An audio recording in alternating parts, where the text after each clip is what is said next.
નમસ્કાર, આપ જોઈ રહ્યા છો નેશન પ્લસ ન્યૂઝ. હું છું આપની સાથે હેતલ ભગત. વડોદરામાં અનરાધાર વરસાદની વચ્ચે પૂજ્ય ગિરિબાપુની શિવકથાના સમાપનમાં તેમને પ્રાકૃતિક કૃષિ પુસ્તક ભેટ આપવામાં આવ્યું હતું. પૂજ્ય ગિરિબાપુ એ પ્રખ્યાત શિવ કથાકાર છે અને સ્વમુખે શિવ મહાપુરાણનું કથન કરે છે.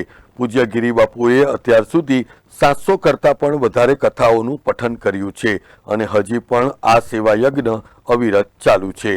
વડોદરામાં પણ પૂજ્ય ગિરિબાપુની શિવકથાનું આયોજન કરવામાં આવ્યું હતું, જેનું સમાપન બુધવારે અનરાધાર વરસાદની વચ્ચે થયું હતું.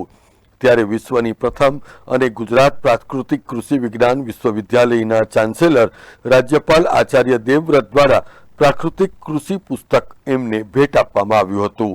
ત્યારે પૂજ્ય ગિરિબાપુ દ્વારા પ્રકૃતિના પૂજન અને જતન અર્થે 1 લાખ બિલ્વ વૃક્ષોનું વાવેતર કરવાનો પણ પવિત્ર સંકલ્પ કરવામાં આવ્યો હતો.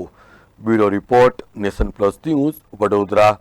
સમાચારોના સતત અપડેટ મેળવવા માટે અમારી નેશન પ્લસ ન્યૂઝની યુટ્યુબ ચેનલને સબસ્ક્રાઇબ કરો, બેલ આઇકન દબાવો અને જોડાયેલા રહો ફેસબુક, ઇન્સ્ટાગ્રામ અને ટ્વિટર પર.